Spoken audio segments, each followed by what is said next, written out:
This episode is proudly sponsored by Mazda, Consumer Reports' safest new car brand. Mazda stands for more of what matters most to you. Visit MazdaUSA.com to learn more. This is What Now with Trevor Noah. Welcome to the World Cup, Joe. Wow. The business end. Win or go home. The heartbreak end. That's what you should call it. Although, to be fair, I say this because South Africa just got knocked out. If we're fair, how many nations already home? Because what are we? Group stage of 32. 16 countries are already home. Yeah. South Africa is the 17th. Because it was 48 countries. We're down to 32. Yeah. There's something about... Actually, we were talking about this during the game. Of all the ways to get knocked out, I don't think this is the worst way South Africa experienced it, but it's one of my least favorites. I hate losing a game as a sucker punch, and I hate losing a game in the last minutes. But I think it could have been worse if we got thrashed in a game. Yes. Do you know what I mean? If could have been out of the game by the 30th minute. Yeah, those are the worst. They got 2-0 up, and now all of a sudden you've lost. But the thing about the World Cup or the thing about any knockout competition is there's no right way. There's no good way to be knocked out. You're knocked out in penalties. It's very cruel. Man, it's devastating. You're knocked out in 90th. It's very... The only good way to live a knockout game is by progressing. That's the only good way. Anything else is a sickener. It's a heartbreaker. But man, that's the beauty. That's... it's why we love the game. We're talking about Barcelona. We've seen Barcelona come from 5 goals down. Yeah. To knock PSG out. Yeah. And then we've seen Barcelona lose a 3-goal lead against Liverpool. And I didn't sleep that night. It was like, I kept going no, it didn't happen. Corner taken quickly. That's what I think. Corner taken quickly. Yeah, that's what we love about football is football is the OG toxic relationship if we think about it. If you love football, you're in a toxic relationship. You're in a relationship where the highs are very high and the lows will crush you. Yes. But the thing is, that's a proper analogy. And then it just keeps, when you go The Sopranos or Godfather. Oh yeah, just when I thought I was out, they pull me back in. It always does that because, you always go hoping, this is our time, and right. Yes. And then the thing is, the highs can never be matched. I actually compare it to a reality TV show that's not scripted. It does have all the same elements. Yes, same elements. It has all the exact same elements. The dramatic highs, the dramatic lows, the tension. It just, the thing that makes it way better than Love Island or maybe Real Housewives is it's not scripted. So you don't know what's going to happen. And then that Although this tournament has a lot of people feeling like it's scripted. A lot of Cristiano Ronaldo fans. I'm sure. Oh, no. Let's not run away from it. Let's deal with the elephant in the room so you and I can continue on our friendship. Okay. There are many people who feel like Argentina and Lionel Messi are the darlings of FIFA, and Infantino does everything in his power to make sure that they have both an easy path in the tournament and an easy path in games. So let's start with the games argument first, right? A lot of people are complaining that Argentina has an easy journey to the final, which shows the bias that FIFA has. I try to disagree. I disagree because Argentina... You disagree because you love Messi? No, I disagree because of facts. So Argentina... So when you look at the facts, Argentina actually was supposed to play either Spain or Uruguay in the next round. Yeah. But then Uruguay bottled it and Cape Verde came second. Oh yeah, that's true. Argentina wasn't supposed to play Cape Verde. That's true. So the way FIFA makes these draws is the top teams, the blockbuster box office games should always be in the latter rounds. Right. But then what happens is the big teams, because soccer is not scripted, the big teams normally mess up. So England fails to beat Ghana. Yeah. Spain fails to beat Cape Verde. Yeah. The Netherlands fails Uruguay to beat gets knocked Japan. out. Uruguay gets knocked out. And that's how you mess up. Argentina, on the other hand, they take care of business. So if Argentina had failed to beat Jordan, maybe now they would have ended up on the other side. Yeah. So the teams that take care of business always get rewarded with an easier path. So FIFA goes we're going to put the big teams to ensure, because FIFA doesn't want France to meet Argentina in the round of 32. They want France Argentina in the final. But football is not scripted. one of the two teams messes up, ends up on the other side of the bracket. Now you have one side of the bracket very stacked because England didn't do their job, Netherlands didn't do their job, Portugal didn't do. Spain didn't do their job. Spain didn't do their. Yeah. That's true. If Portugal beats Colombia or Congo, not even Colombia, Congo. Yeah. Because Colombia was a bit of a tight game. If they beat Congo the way they beat Uzbekistan, now Portugal is on the easier part of the draw. So that's the way it works. And now when you talk about Messi, for me, I'm going to sound biased saying this, but actually, if anything, as opposed to how you always sound. Yes, FIFA favors Ronaldo.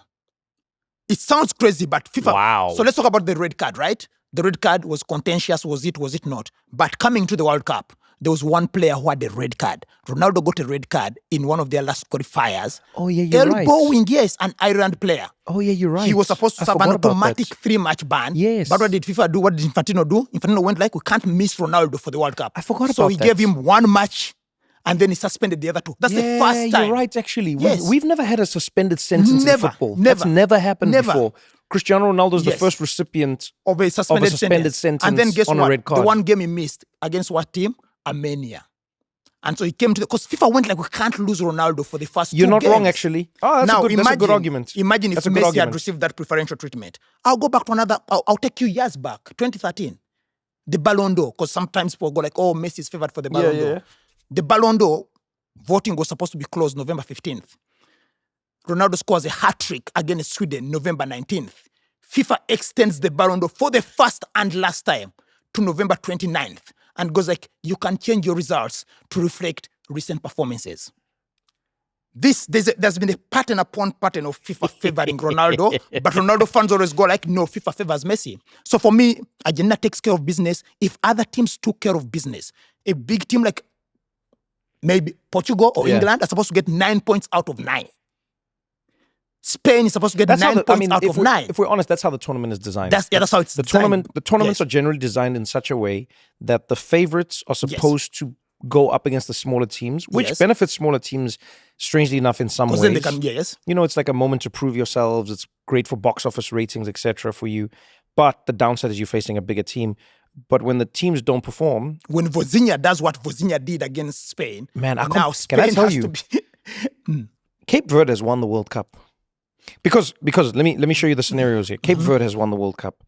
They held Spain to a goalless draw, one of the favorites to win the tournament. And we thought that was the result. We went like, oh, they're done. They have done their bit. Cape Verde, you can go home happy. Yeah. They went like, nope, we're not. No. They went through in their next game, did the same thing. Third game, they have a goal difference of 0 going through, which is pretty impressive for World Cup opening rounds. And then now they're going to play Argentina in the round of 32. Which is a win-win for them. That's what I'm saying. It's a win. Because if Argentina beats them, the players and the country walk away going, well, heroes the only team that could beat us. Yes. It took Messi. It took Messi to end our run. You've won. If they miraculously score a goal or two against Argentina... Did you see how Jordan celebrated when they scored against Argentina? It didn't matter that they had lost. They had won. And last but not least, if by all the miracles that exist in the world of football, they knock out Cape Verde knocks out Argentina, there is no fathomable emotion that can fully describe what that team and that island and football fans around the world will be experiencing. No, but I'll tell you one thing. I think there's one big They've won already. No, I think there's one bigger winner than Cape Verde. Who? And that's me. Because I was the only person outside of Cape Verde. You did say. To actually back Cape Verde. You did say. I did say they would make the quarterfinals. No, you did say. Now, I didn't know that they would run into Argentina. Yeah, but you did say. If they had run, what was it about them that you were seeing? No, because I watched them in the Nations Cup. Funny enough, I watched them in the Nations Cup. They're a strong, resilient, very well-drilled side. Do you know who knocked them out of the Nations Cup? They were killing everyone. Guess who knocked them out? Ronwen Williams. He saved South 3 Africa. penalties. Yeah, saved the penalties. He had to save 3 penalties. And so from then I started following them. They qualified top of their group in Africa. And I went like, this team, the way they're organized, the way they're well-drilled, the way they work together, they don't have a star player per se. I went like, this team is going to go far. And I said, Cape Verde, I tipped them for the quarterfinals. Now, I didn't know that they would run into, unfortunately, Lionel Messi. And you'd be a madman to bet against Lionel Messi. But for me, Cape Verde makes it, I'm happy. You know, when you say you'd be a madman, I mean, like, Messi, man. I'm sure you've seen there's a huge beef on the internet right now between Messi fans and Ronaldo fans. There's always been Yeah, but this right now, it's like, this is fever pitch. This is a blood feud. This is a fever pitch. pitch. You know when you talk about those mafia style. Yeah, this is full on fever pitch. You know what I'm saying? If you look at the argument is basically from Ronaldo fans. Yes. Say Portugal doesn't play for him. Yes. They don't support him. Yes. They argue that Messi gets favorable calls. Yes. They argue that Argentina is a dirtier team. The Messi fans argue that Ronaldo doesn't show up when it counts.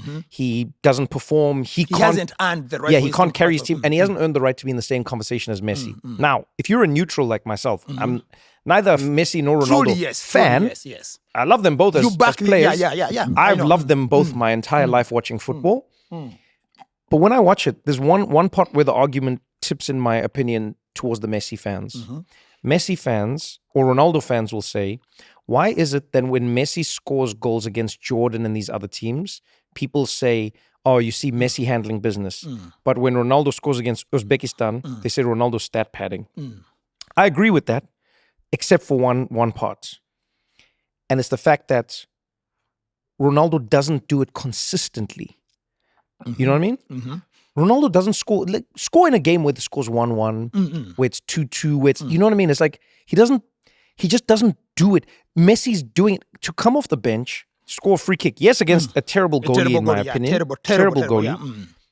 But man, he still does it. He punishes the people where it counts. For me, Ronaldo should have got a hat-trick against Uzbekistan.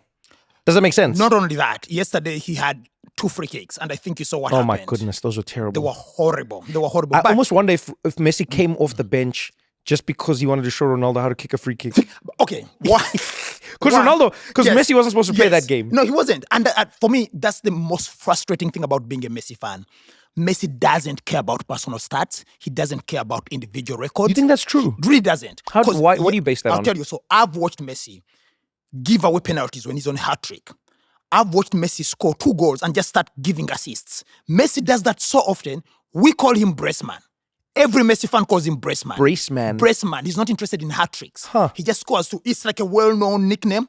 And the thing is, so yesterday Ronaldo played 90 minutes. Yeah. Because Ronaldo is obsessed with the 1,000 goal. He wants to score 1,000 goals. How many does he have right now? He has like 950, 960. So he's 40 goals away. Messi yesterday against Jordan, the weakest team in the group, if he wanted to start bad, or if he cared about extending his record, played the game from he would have played the whole game. He didn't. He wasn't interested. Messi doesn't care. So now, I'll say this. First of all, Ronaldo fans, viewer discretion, please. Warning. Just look away. Look away now. Sensitive Ronaldo fans, look away. It's going to be brutal. It's going to be brutal because I'm going to... What do the kids say? I'm going to brutally mug your fake god with stats and truth nukes. So here's what happens. I think, personally, Ronaldo fans are Ronaldo fans. Yeah. They're not football fans. Messi fans are football fans first. Wait, Ronaldo fans are Ronaldo fans first, and football fans second. Messi fans are football fans first and Messi fans second. Yes, and I will explain why. So when Ronaldo scored against Uzbekistan, what did I say? I said this is the worst result that could have happened to Portugal. You said it as well. Can I just say, by the way, anyone who has watched this podcast, listened to this podcast, watched clips of it, I don't know about you, my mentions were a mess. I'm not on social media, so people were like, I can just say anything and run away. Yeah, people were like, oh, you idiot, you don't know anything. Ronaldo's going to show you. And I was like, no, you don't hear what I'm saying. I'm saying Ronaldo is going to hurt Portugal because he cannot keep up with the game anymore. But that's for not me. Because he's not a good player. But for me, that's a bit further down the road. Yeah. The reason I said it was the worst result, and I didn't get a chance to explain, it's because Ronaldo came into the game against Uzbekistan having not scored in 10 consecutive games in major finals. That's the World Cup and the Euros. He had gone 10 consecutive games without scoring. Damn. So when he scores the 2 goals against Uzbekistan... Messi is on 7 right now. Yeah, Messi scores in every major final. So when Ronaldo scores the 2 goals, now you can't drop him anymore. Because his fans will go like, but he has silenced his critics. Ronaldo yells into the camera, I'm back. But he was never present. And the reason I say that is because every major final Ronaldo has played. He has played 6 World Cup finals. He has played 6 European championships. Yeah. Ronaldo scored 0 goals in the knockout rounds in the World Cup. I have as many goals in the knockout rounds of a World Cup as Ronaldo, despite the fact that Ronaldo has played 6 more World Cups. Oh, man. What a controversial statement, Joe. In the Euros, Ronaldo has played 6 Euros. He has scored 3 knockout goals.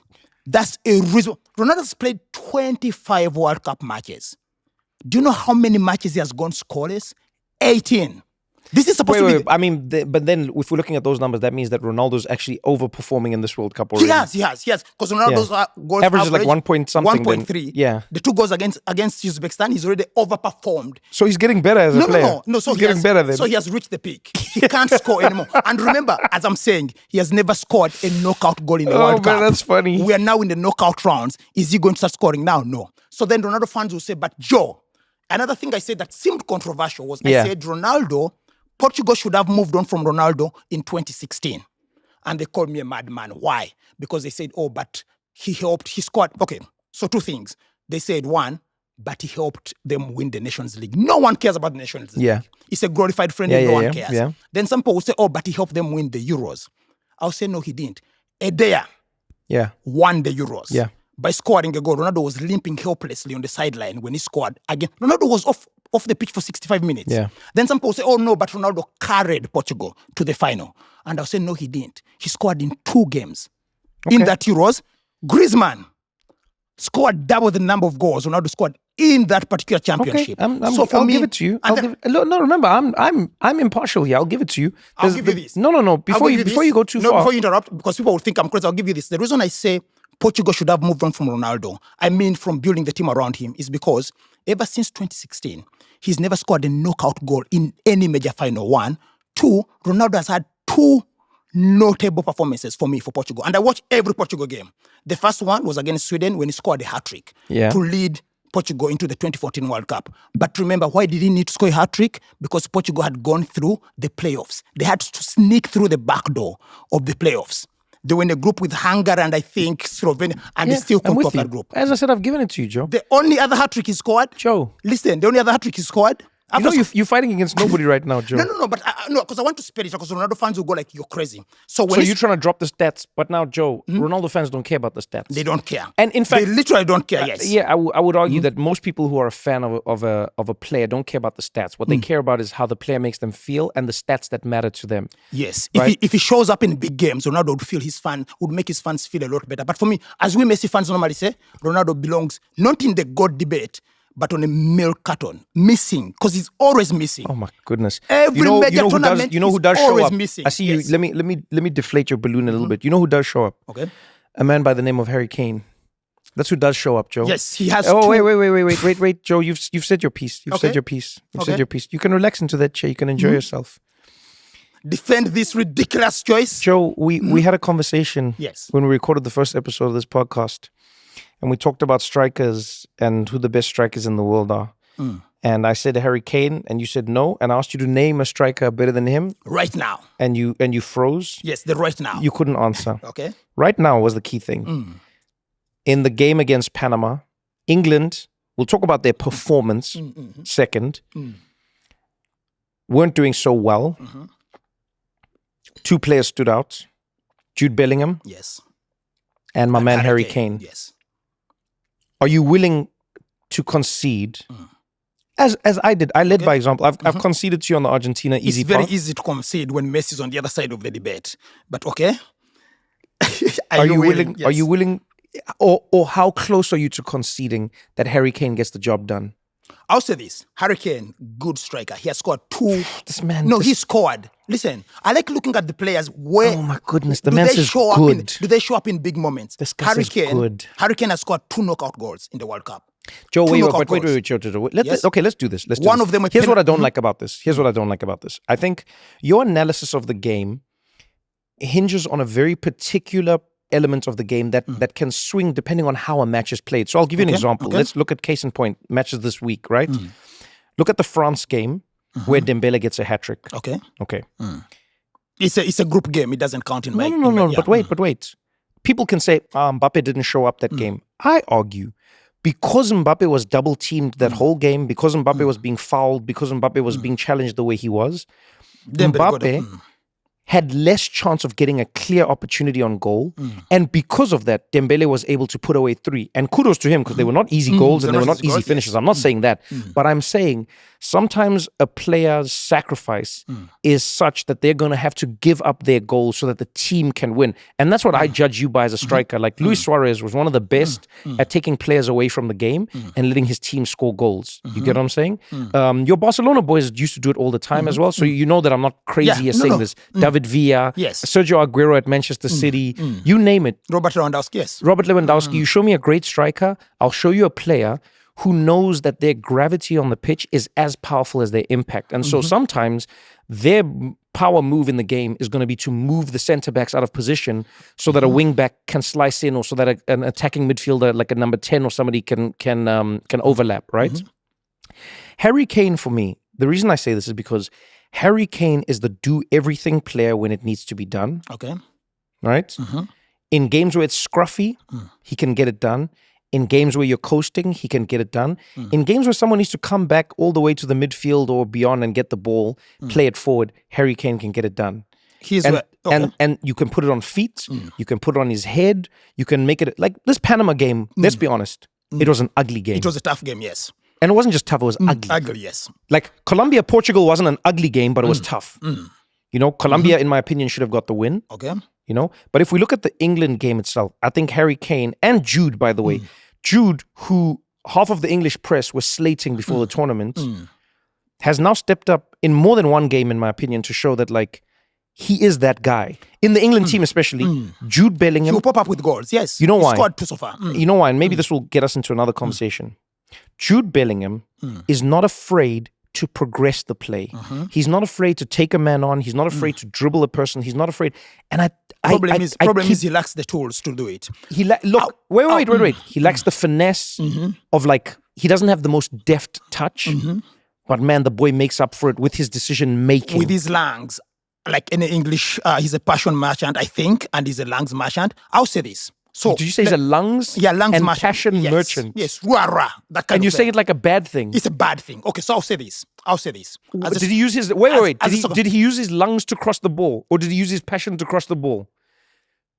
Let me. No, I want to answer. I want to it's answer. amazing I want to answer. When you are, I want to answer your question. You make the most outlandish statements. I want to answer. No, my friend.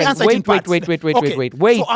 Answer my question. When Jude Bellingham gets that ball and crosses it to Harry Kane, did he cross it using his lungs or using his passion? He used his lungs to get there. Which foot did he use to cross that ball? What I'm saying is, which foot did he use to cross that ball? If you're Jude Bellingham, you shouldn't struggle. I wish I was Jude Bellingham. Struggle to create chances against Panama. You shouldn't. If you're a great player, Panama's playing 5 at the back. It doesn't matter. No, Joe. Messi. No. Oh, here Pedri, we go again. Vitinha. These are players who want. You want to bring that up? Yes. Okay, actually, this is a perfect time. Let's talk about your boys Pedri and Vitinha. Okay. Wait. Let me ask you a few questions. No, but let me first. I want first. No, Trevor. I want first answer your question. No. I want first answer. I see you dodging. Let me answer your question about Kane. No, let me answer your question about Kane. Kane first. Let me answer your question. Now we're going to Kane because we brought up Pedri and Vitinha. Then we'll go to Pedri and Vitinha. I see what you're doing. You asked me about Kane. I see what you're doing. You asked me about Kane. So for me, Kane. You're taking the ball and passing it back to your goalkeeper right now. Kane has the same problem. Kane has the same problem as Ronaldo. And I'll tell you why. When you've scored 2 goals in the knockout rounds, Trevor, a good player, a great player, is only determined by how they stand up when the pressure is on, when the lights are brightest. The pressure was on with Panama. No, it wasn't. That's not the knockout rounds. That's the group stages. Joe, the they pressure are already was on. qualified regardless. Joe, the pressure was on. Regardless, yes, Trevor. But winning the group was important. Trevor, I'm saying knockout rounds. Did Ronaldo win the group? No, he didn't. So, wait. Let's play this game. Did Ronaldo win his group? No, he didn't. Did Uruguay win their group? No, they didn't. Yeah. So I'm saying there are players where there are players and teams Yes. who didn't show up. Yes. Because winning the group is pressure, Joe. Don't say it's not pressure. Winning the group is useless if you don't show up in the knockout rounds. Yeah, but we haven't got to the knockout rounds yet. But now you can't judge a man by a round he didn't get to. No. I'm saying in the past and even now, I'm looking at their past performance. So look, for me, the way I consider Harry Kane and Ronaldo, I think of them as the Harden, James Harden, or Russell Westbrook of international football. They'll put up big numbers in the regular season. When the playoffs come, they disappear. You know what you are, Joe? They Can disappear. I tell you what you are? Yes. You are a hate merchant. No. That's what you are. Trevor, they are good players. No, I don't think you heard me. Russell Westbrook and James Harden. You are a merchant of hating. Listen. Russell Westbrook and James Harden you are a merchant are future Hall of Famers. And they're future Hall of Famers. You are a merchant But you can never put them in the same conversation of hating. as Michael Jordan or LeBron Fine. James. I'm going to issue you a challenge. Okay. You're not allowed to say the words Messi. Okay. You're not allowed to say the words Harry Kane. No, we can't have a conversation. You see? Okay, I'm let's taking, talk about I'm Declan taking all Rice. your merchants here. Okay, let's talk about You're a Declan Messi Rice. merchant. That's all you are. Let's have a conversation about Vitinha. Yes. What's going on with Vitinha? Vitinha. Wait. I'm going to break down why we're talking about this. Vitinha has been considered one of the best midfielders in the game of football over the past few years. Playing for PSG, the man has won multiple Champions League. He's won multiple La Ligas. He's been viewed as one of the most potent and dynamic players controlling a midfield, right?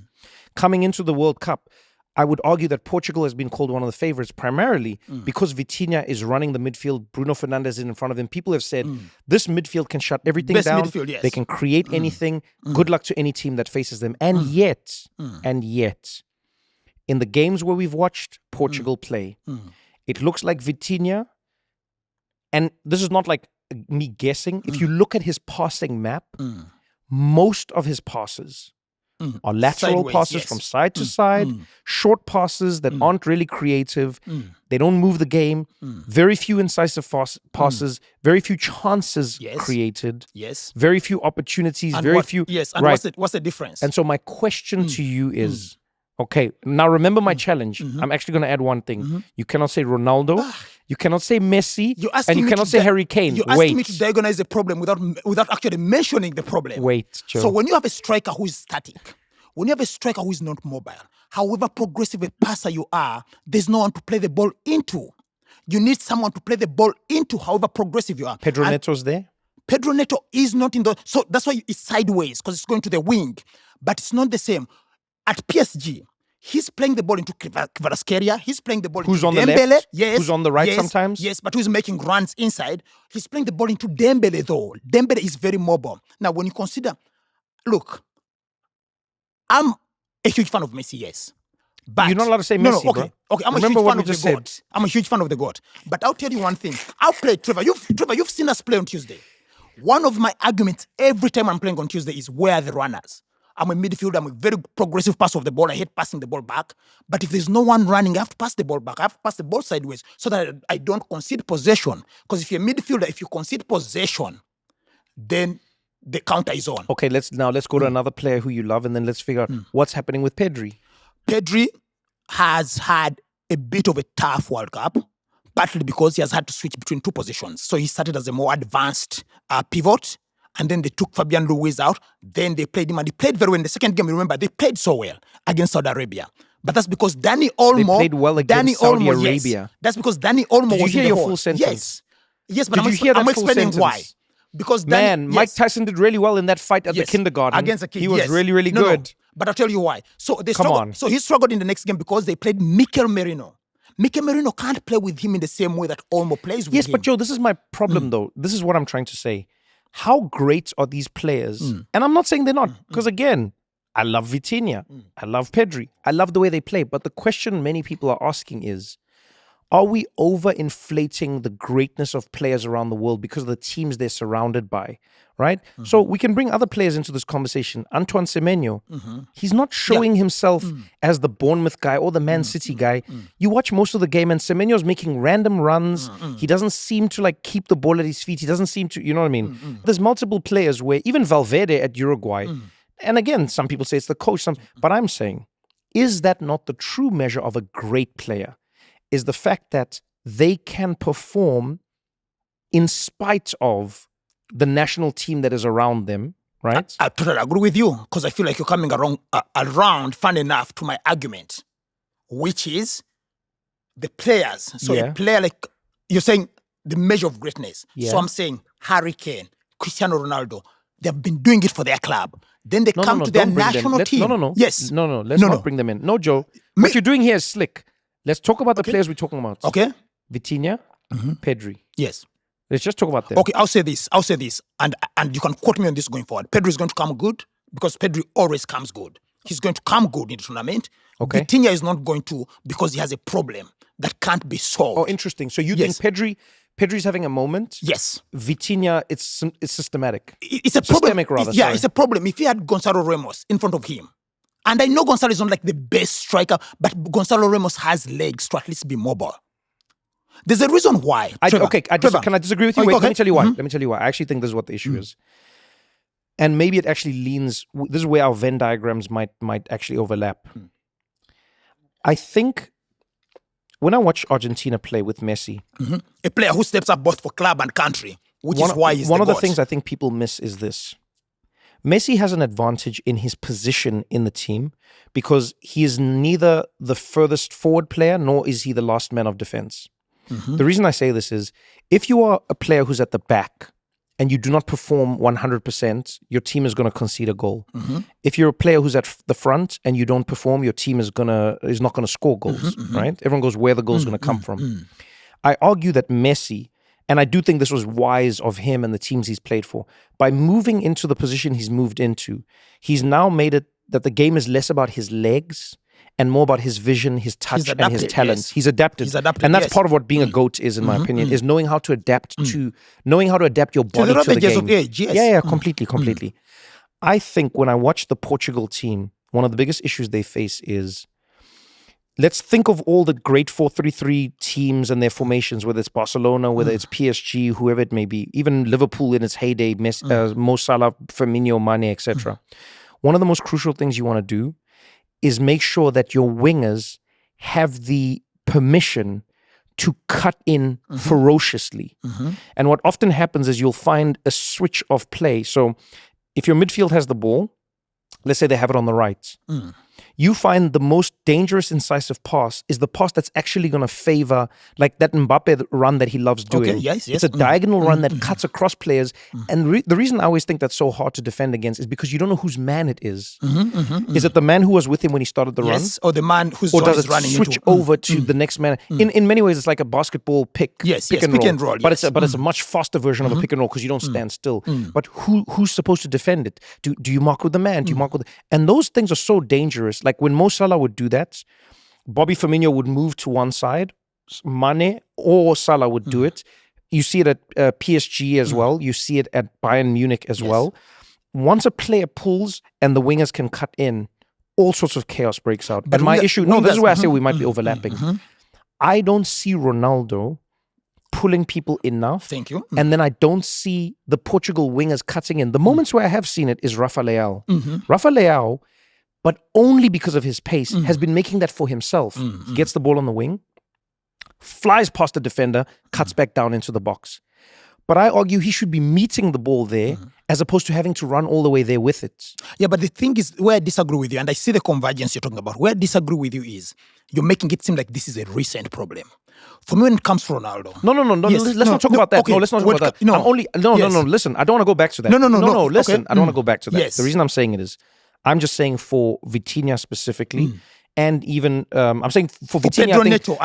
I'm saying Pedro Neto and those guys. I don't know if this is a coach saying don't go into Ronaldo's zone, or if it's Ronaldo saying don't go into Ronaldo's zone. But my issue is that the game seems like it has a predictable shape, and there's not enough throwing defenders off of their positions and dragging people out of positions, in my opinion. But I don't want to get stuck on this forever.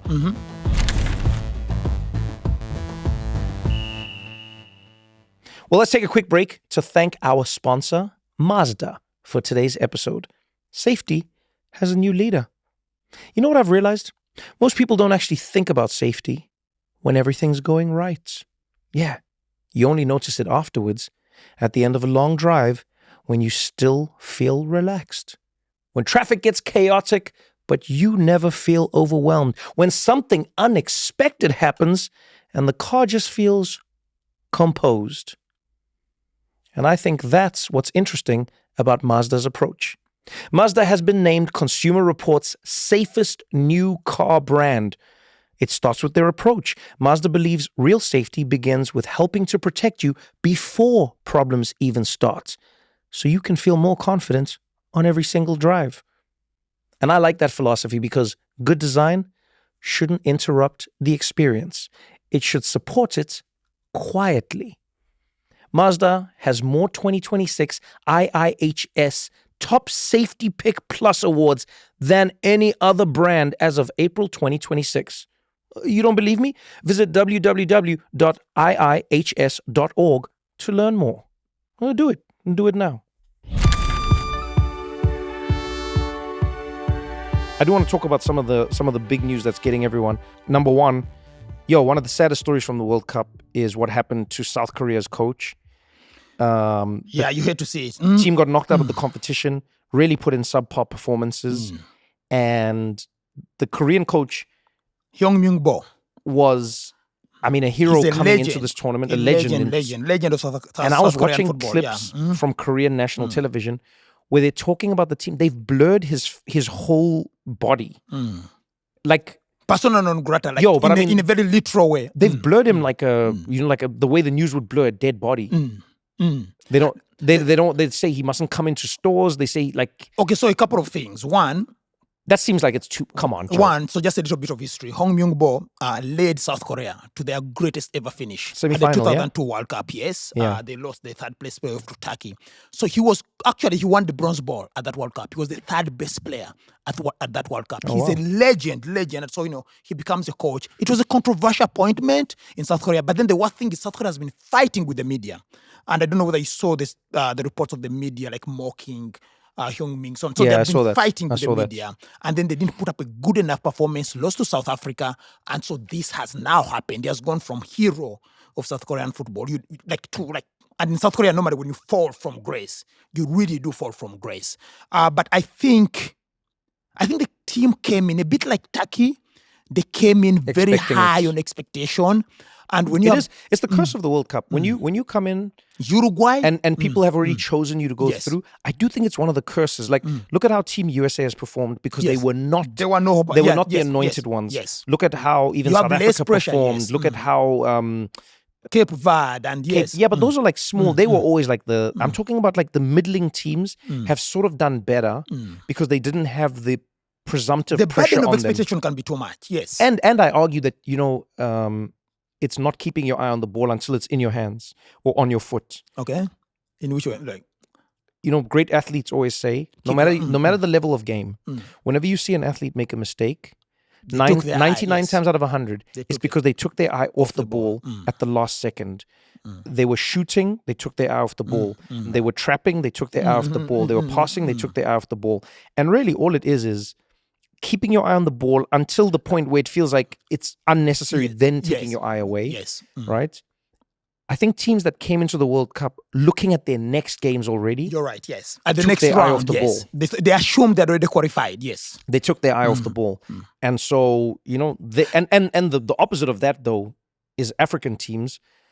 South Africa's knocked out now. Yes. But 9 out of 10 African teams made it through to the knockout stages. It's so funny you brought up that, old adage about, keep your eye on the ball, because it's almost like when you come into a World Cup, it sounds like a tired phrase, but they go like, take it a game at a time. One game at a time. Take it one game at a time. Don't plan for the future, one game at a time. So African teams, they actually expanded and increased the number of representatives from Africa from 5 to 10. Yeah.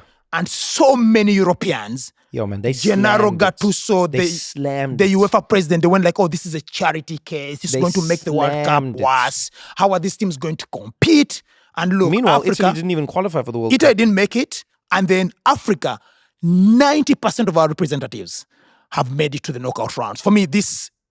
when Shakira said it's time for Africa, she was 16 years too early, because this really has been, apart from Tunisia, and Tunisia has been I feel bad for Tunisia because they conceded 6 goals. Was it 5 goals in their first game? Yeah. Fired their coach, conceded 4 in the next game, then conceded 3. So they were like, you could see the improvement coming game by game. Yeah, but way too late. It was way too late. And I feel sad for Tunisian fans because they have produced some of the best defenders I knew growing up, from Radi Jaidi to, the Hatem and Sami Trabelsi, the keeper Chokriero. They have always had a good defensive side, and to see them fall apart the way they did. But let's not talk about Tunisia. They had a tough World Cup. Let's talk about every African team has really shown up and shown out. But I'm worried We now. need another sport, actually. Yeah, now we are demanding 2 more sports. But now I'm worried now. Because Nigeria stayed behind. Can I tell you why I'm worried? Okay. I'm worried because I don't think the African teams still in the competition, maybe barring Senegal, have shown, in my opinion, enough incisiveness in front of goal. That's the problem. That has been the problem. Like I was waiting for DR Congo to maybe this is the awakening. I'm really excited for this. But like Cote d'Ivoire, I thought they would be like more dangerous in front of goal. You know, I thought that Morocco would be more dangerous in front of goal. I thought that, like, I just thought that apart there would from be more. Ismail Saibari, they have really struggled. Yes, you know, and I hope it's just a moment. I'll say this way, I disagree with you. I think actually that favors African teams. You think going so? through the knockout rounds, because then if you get a draw, you're going to penalties. Yeah, but you see, I think that's why South Africa got knocked out. Yes, because I think sometimes African teams. And maybe it's because, again, you know, sometimes you can't win. For a long time, African teams were told you don't know how to defend. You just play the game casually, and that's why you lose. Now, African teams actually defend really, really well. Very disciplined, yes. But I think that can lead to a knockout sucker punch like South Africa experienced. Because you only need to concede one goal. So you're saying the pendulum has swung from one side to the other. Because we used to be very attack-minded, cavalier. And South African, like African teams, not just South African. African teams used to lose like, the final match score would be like 4-3. Yes. That was an African match at the World Cup. Yes. Full of excitement, losing, but man, what a great game. And then now it's always like 1-0, penalties, 1-0, penalties, 1-0, penalties. And my problem is, in the knockout stages, when you play against a team that has like moments of excellence with maybe players who are slightly better than you, if the Netherlands goes into a knockout match with Morocco, I worry more for Morocco than the Netherlands in the knockout part of a game. Yes.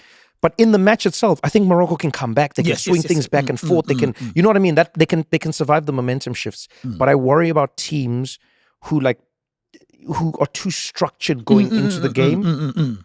I worry that they may not come out on the other side. But that's all I worry about. I think for me that's a huge advantage, because if you can stop goals, because you know and again, it's another of those old proverbs tired. Defenses win your championships, offenses win your games. Yeah. For me, I think if you're Cape Verde, let's say, you're not going to get into a scoring contest with Argentina. You'll never win but that's it. Cape Verde. Yes, I'm saying you'll never win it. But you can hope to stop Argentina. You can hope. That's like your best hope. But my problem is, you need the structure to stop Argentina. People use this. So if let's say you're in a boxing match with somebody, yes, blocking is a great way to stop them from hitting you. But you know what's also a great way to stop them from hitting them? Is punching them. Knocking them out, yes. Not even knocking them out. The fact that you throw a punch means the other person has to think about throwing a punch at the same time. You know? And I just worry that in some of these games, the teams are less worried about throwing punches and more worried about blocking every punch.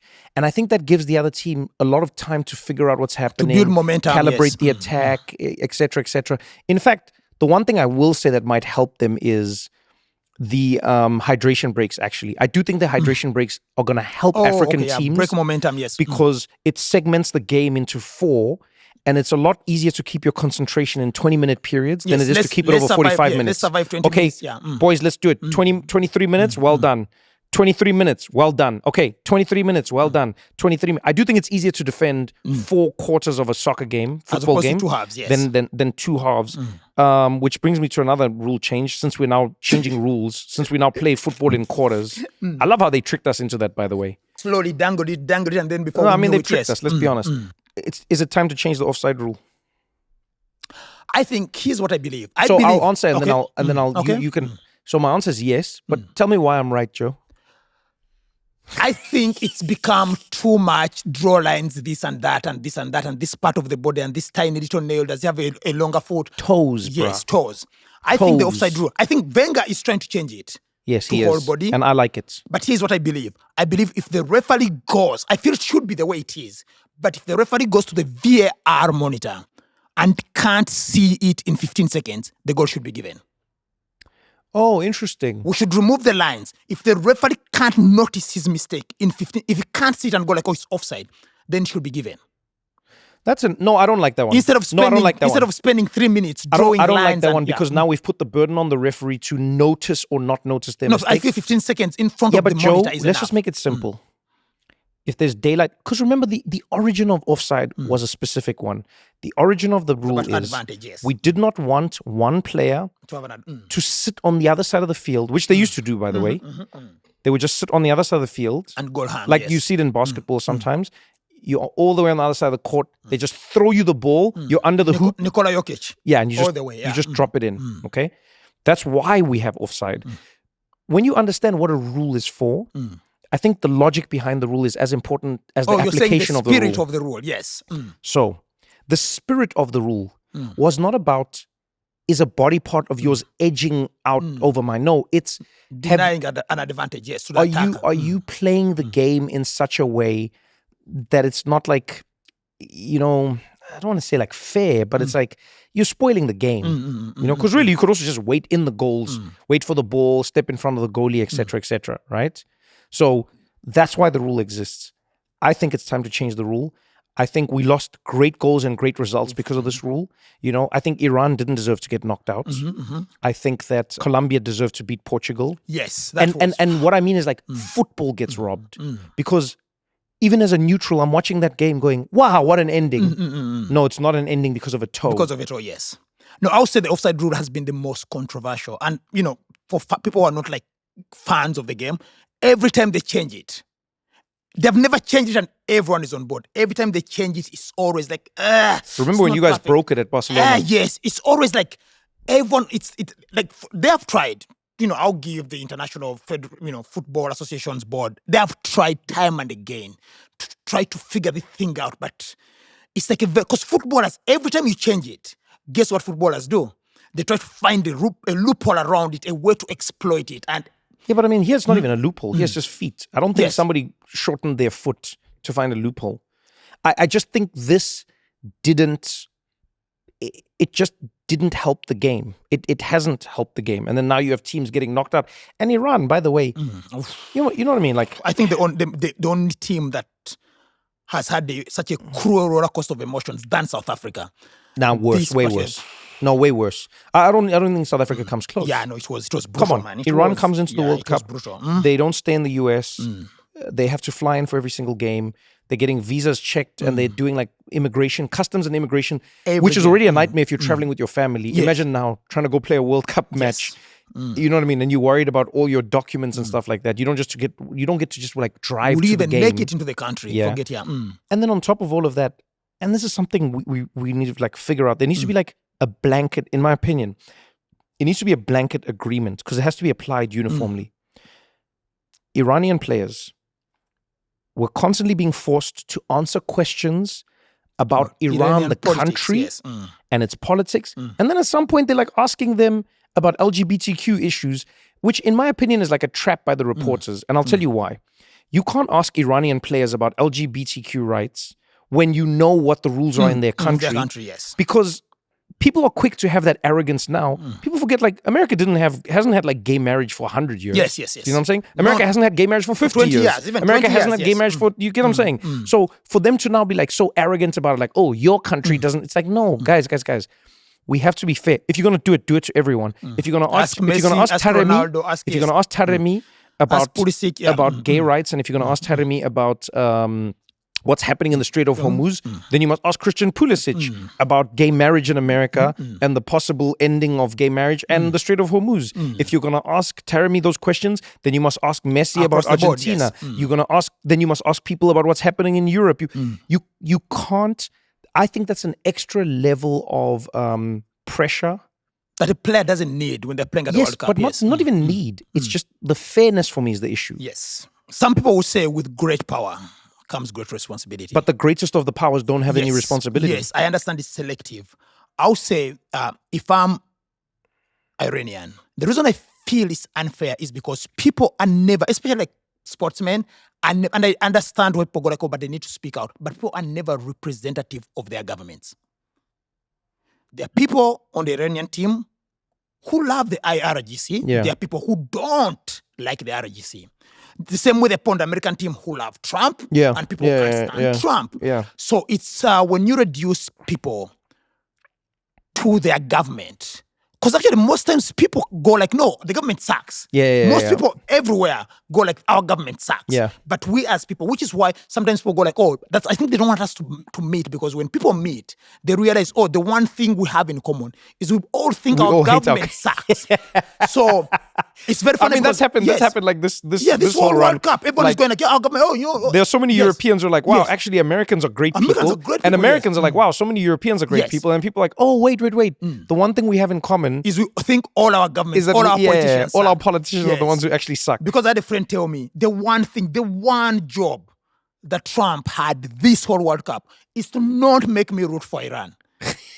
But because of the way they were treated, he turned them into underdogs, and Americans love an underdog America story. made history, though. Americans love an underdog story. America made history, though. First nation to bomb a country that they're also hosting at a sports tournament. It's pretty wild, man. What a wild time we're living in. And by the way, I don't know if you saw the answer that he gave, but this is why I give credit. I'll tell you why. I can see a player losing their cool. I can see a player feeling... No, every press conference where they asked him a question... I felt like he was measured, he was classy. And the question they asked him in Seattle about LGBTQ and pride and everything, he said, and I'm sure he'll get flack for it, he said, I respect anyone who's from the LGBTQ community. Live your life. You have your opinions and your life and your preferences. Some other people have different ones. Like you get what I'm saying? It wasn't even like anti, no. He was like, but I don't understand why we're not talking about the game. Now the pushback will be, and this will be from the anti-Teremi people. They go like, oh, but Teremi is a representative of the IRGC. But then that's the thing with national teams. National teams are representatives of the country, not the government. Yeah, but I also think we need to be fair as well. We also have to be, I think we have to have a little bit more leniency and a little bit more compassion for teams and players and athletes who come from countries where you can't just speak your mind. Yes. Because that's some bullshit as well, Joe. First Amendment, yeah. We're going to get we're going to get some North Korean player and be like, so what do you think of Kim Jong-un? Tell us what you really think. With your chest, yes. Go back. My family is, I don't need to go back. My family is back. Yeah, bro. Like, I think sometimes we make it seem like they can just talk shit with no. You don't make it. I feel like Western people make it, because Western people go like, as an American, I can go there, say crap about my government, and nothing will happen to my family. Yes, good for you. It's almost like privilege. Where you go, hey, you need to check your privilege. Yeah, man, it's good not for the you. same everywhere. I just think we need to be like, it's like, just be a little bit more understanding and compassionate in those situations, because people say, oh, you should speak out. Yeah, you say that. But please understand that not every situation has the same level of speak out ability as yours does. Yes. And that's one of the joys of having the freedoms that you have. Yes. Is that you have those freedoms. I don't know whether it's a wrong attribution or not, but the former Ugandan dictator, Idi Amin, used to say, I'll give you, you have freedom of speech, but what we can't guarantee is freedom after speech. You can say whatever you want, but after you've said it. Man, dictators. Yes. Ooh, they have bars, eh? Dictators bars have some other bars. Yes. So, okay, this is it, man. Round of 32. Let's make it fun, Joe. Let's go through the bracket together. Oof. No, let's just make it. We'll just make it interesting. You know what? We'll just do it until the next. We won't even go too far. Okay. Let's just do it until the next episode of the podcast. Okay. Okay. So South Africa, Canada has played. Yeah, that has been. We're recording this before the next round of games. So let's go. Brazil, Japan. I think Brazil will have too much individual quality. Japan is very organized, very well drilled, but all it takes is a Vini masterpiece. Score? I think it should be. I see 2-1. Okay. 2-1, yes. 2-1. Yeah. 2-1 Brazil. I think I go 3-1 Brazil or 3-2 Brazil. Germany, Paraguay. Germany. Easily. Germany on this side as well. I'll be shocked if Paraguay. I'll be shocked if Paraguay scores, to be honest with you. Germany easily, yes. They are still struggling with their identity, Germany. They don't know whether they are... Because the old German team played like the old German team, but now they have so many what people call walk footballers. Kai Havertz is a half false nine. Germany used to have natural killers. Klinsmann, Oliver Bierhoff, Rudi Völler. Now you have like these half nines. So much wokeness. It is a team that's experiencing a transition in how they play football. An identity crisis. Yeah, yes. Identity but I think crisis. They still have too much quality. For Paraguay. Yes. Netherlands, Morocco. That's an interesting one. I think Morocco is going to take it. I think Morocco have enough individual quality. They are struggling to score goals. Their only outlet is Ismail Saibari, who, fun enough, plays for PSV. He might be moving to Bayern Munich, but he plays for PSV in Holland. So that might be an advantage. Yeah. I don't know, man. I disagree with you there. I think the Netherlands is going to take it. I think the Netherlands have been very shaky. I think the Netherlands. Through, but the Netherlands, when it gets to knockout games, they are giant killers. No, I think they've gone and they kill big teams. The only time they lost in Qatar was when Messi robbed them. Messi did that handball. You know that was a handball, Joe. Yes, it was a handball. Okay, thank you. That's all I needed. All right, moving on. Next round of games. Let's go through them quick. Cote d'Ivoire, Norway. Norway has too much France, quality, Sweden. both off the bench. Yeah, on and off the bench. France, Sweden. Come on. That's easy. France. Mexico, Ecuador. This is a tough one. That's a tough one. Answer because carefully. Mexico is playing at the I'll only Azteca. chime in when I disagree, by the way. Mexico so I agree with all of these They so haven't far. lost a game at the Azteca, but the one advantage they have at the Azteca, which is it's a high altitude ground, Ecuador. Comes from Quito. For them, that's all they know. So their advantage of playing, because you need oxygen at high altitude. Ecuador is good with that. Ecuador struggles with goals as well. They have a great defense, but Ana Valencia is leading their line. I think Ecuador is going to shed it. They're going to win it? Yes, I think they're going to shed it. I think they're going to progress. I think Mexico's going to beat them just because the home ground is too much. Mexico also has a curse. They never make it past the first knockout phase. And so they either this is where we break curses. They've also never won their first game, remember? Yeah, you're right. So this is the year of breaking curses. Arsenal, I think Ecuador is going through. Yes. Okay. England, DR Congo. I think England will have. England always makes heavy weight of progressing like they did against. But I think England will have a little bit too much quality. Even without a right back. Yes, they'll have too much quality. If I was Congo, I'm just pressing that left side. Yeah, but then Congo also has Iron One Bissaka this side. So England will also be concentrating on that side. I think England. Yeah, but I'm saying I think England is in trouble. I think England is that what's that in Karate Kid, you know, when like the leg is when Ralph Macchio has I think they're limping through the rest of this tournament. I think they struggle against the low block, and DR Congo are going to play. And by the DR Congo use the low block to frustrate. Yeah, Portugal and Ronaldo. So I think England will struggle, but they will shed it. Okay. They have enough quality to shed it. Belgium, Senegal. That's a tough one. That can go either way. I think Belgium is going to win. I think Belgium are slowly gaining momentum. I think you're wrong. Senegal's winning. I say Senegal's Mm-hmm. winning.